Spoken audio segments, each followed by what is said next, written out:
The year 1486 saw the publication of a book that would cast a long shadow over Europe. This book, the Ia meaning the Hammer of Witches, was a treatise on the identification, prosecution and extermination of witches. Its authors, Heinrich Kramer and Jakob Sprenger, namn på deras when they in this sounds here some Jewish some Dominican monks. They believed deeply in the reality of witchcraft and its threat to Christendom. Kramer in particular was obsessed with the prosecution of witches. He had faced resistance in his native Germany. He saw as a way to legitimize his views and practices. The book was written in a time when fear of heresy and witchcraft gripped Europe. Its publication would fan the flames of this fear into a raging inferno. There was more than just a theological text. It was a how-to manual for witch hunters. It provided detailed instructions on how to identify witches, extract confessions, and carry out executions. The book was filled with lurid descriptions of witchcraft. These descriptions, often based on folklore and superstition, painted a terrifying picture of demonic forces at work in the world. The book was divided into 3 distinct parts, each with its own controversial assertions. The first part attempted to prove the reality of witchcraft, presenting it as an undeniable truth. It argued that witches derived their power from the devil, making them agents of evil. It also claimed that women were more likely to become witches due to their supposed weakness and susceptibility to temptation, painting a grim picture of female vulnerability. The second part described the practices of witches in vivid detail. It provided a litany of alleged acts of magic, heresy, and sexual deviancy, further demonizing those accused.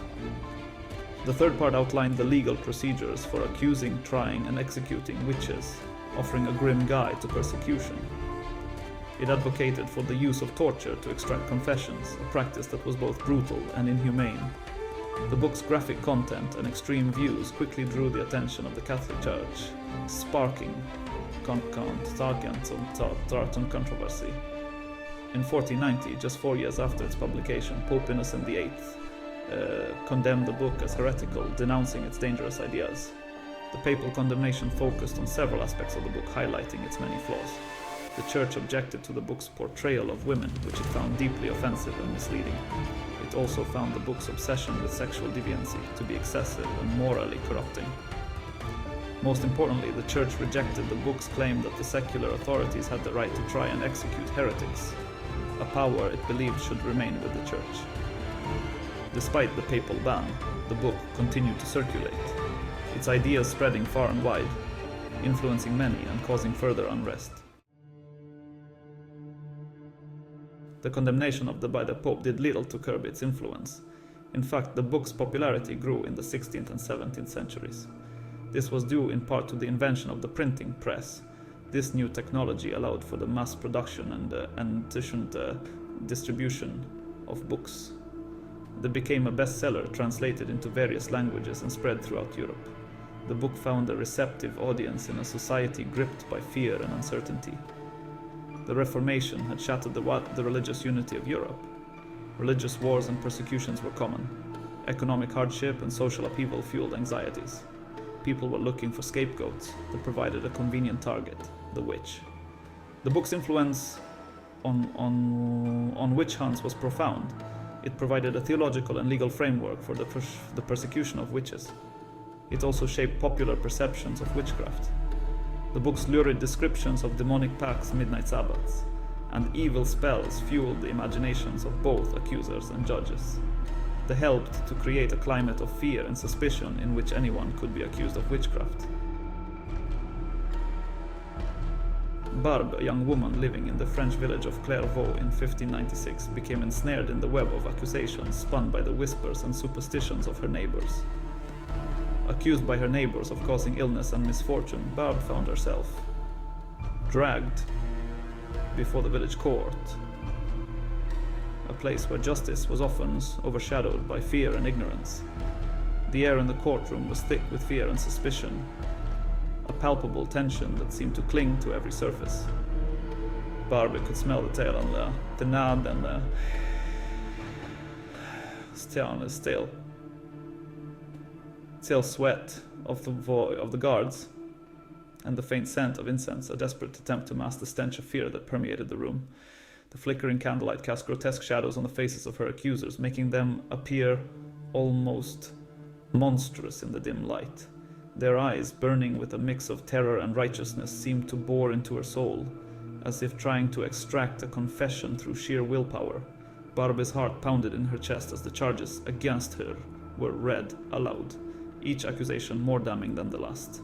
The words echoed in the silent courtroom, each syllable a hammer blow against her sanity, reverberating through the oppressive silence. She was accused of meeting with the devil, a charge that carried the weight of ultimate betrayal and evil, of participating in obscene rituals, acts that were said to corrupt the very fabric of their society, of using her dark powers to curse the innocent, bringing misfortune and suffering to those around her. The torturer's tools displayed prominently on a table in the corner, glinting ominously in the candlelight, were a constant reminder of the fate that awaited her if she failed to confess, a fate too horrifying to contemplate.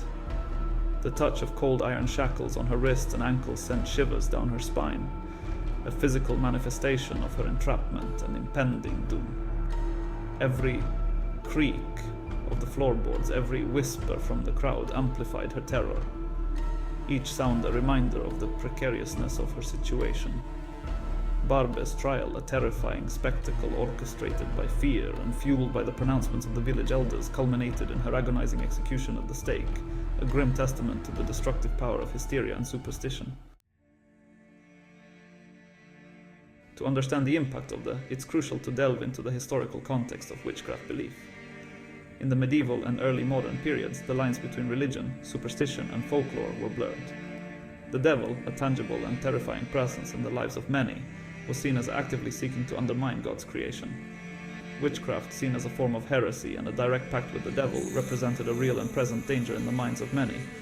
Natural disasters, disease, outbreaks, and personal misfortunes were often attributed to the malevolent influence of witches. This belief system, deeply ingrained in the fabric of society, created a climate of fear and suspicion that made accusations of witchcraft easily credible. With its detailed descriptions of demonic pacts and witchcraft practices, played directly into these pre-existing fears. It reinforced the belief in a hidden world of evil lurking just beneath the surface of everyday life. The book's impact was not limited to reinforcing existing beliefs. It also actively shaped how people understood and interpreted witchcraft. The witch hunts that swept across Europe cannot be understood solely through the lens of religious belief. They were also a product of deep societal anxieties and tensions. The 16th and 17th centuries were times of profound change and upheaval.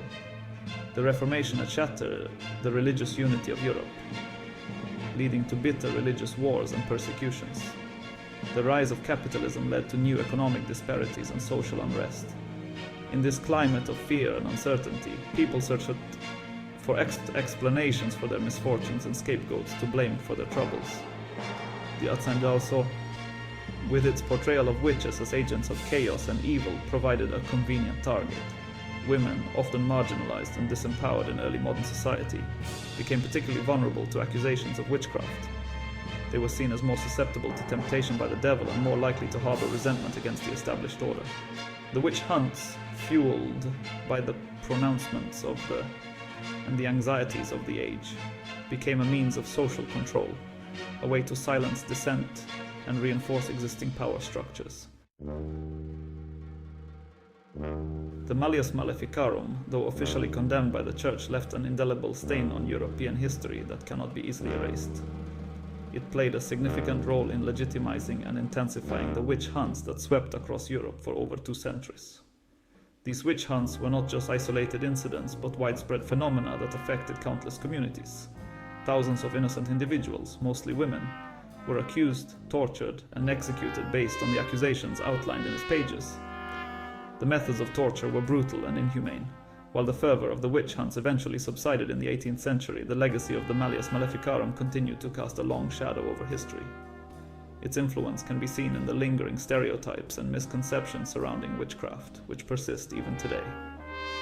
The book serves as a chilling reminder of the dangers of religious extremism, the destructive power of fear, and how it can spread like wildfire through a community.